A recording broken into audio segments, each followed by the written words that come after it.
ઘણીવાર એવું જોયું છે કે વેચર પણ ભાઈઓ વચ્ચે પણ દસ્તાવેજ કરતા હોય છે. અત્યારે એવું બને છે કે જમીનની અંદર કાકા ભત્રીજા થઈ ગયા હોય, હા, તો કાકા ભત્રીજામાં ભત્રીજાનું એમણે કાકાને આપવું હોય રિલીઝથી, તો એમાં સ્ટેમ્પ આપવો પડે છે.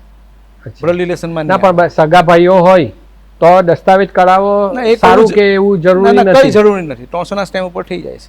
પણ બ્લોક વિભાજન થાય તો પણ બ્લોક વિભાજન થાય તો કરવાનું વેચાણ કરે તો એનો પોતાનો જે હિસ્સો આવી ગયો હોય તો એનો કોઈક ડોક્યુમેન્ટ તો બનાવવું પડે ને કે ભાઈ આ 2 વીંગા મારી છે ને 2 વીંગા ભાઈની છે.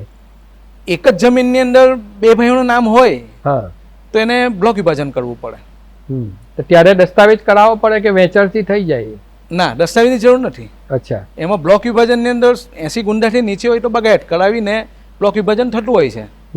એની અંદર 20 ગુંઠાથી ઉપર અને 80 ગુંઠાથી નીચે હોય તો અત્યારે બગાયત કરવું કરીને પિયત બિન પિયતનું આપણે પુરવાર કરવું પડે છે, અને એ રીતના થતું હોય છે.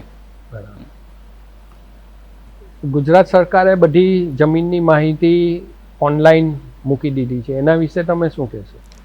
ખૂબ જ સારી વસ્તુ છે.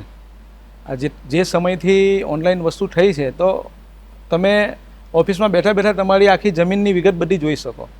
અત્યારે તો નંબર 6ની દરેક નકલો, દરેક એન્ટ્રીની નકલો, એ બધી વસ્તુઓ ઓનલાઈન જોવા મળે છે. કોઈક ના જોવા મળે એ અંદર ઓનલાઈન ચડાવી નહીં હોય એટલા માટે, પણ ટોટલી એ 95% તો આવી જ ગઈ છે.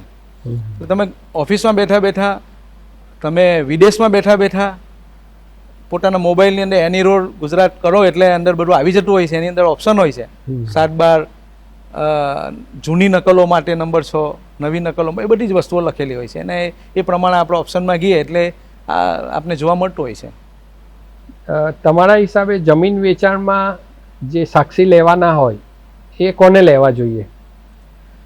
ઘણીવાર એવી રજૂઆત કરતા હમણાં ક્લાયન્ટો કે એક અમારા તરફથી ને એક તમારા તરફથી, બંને પક્ષમાંથી એક.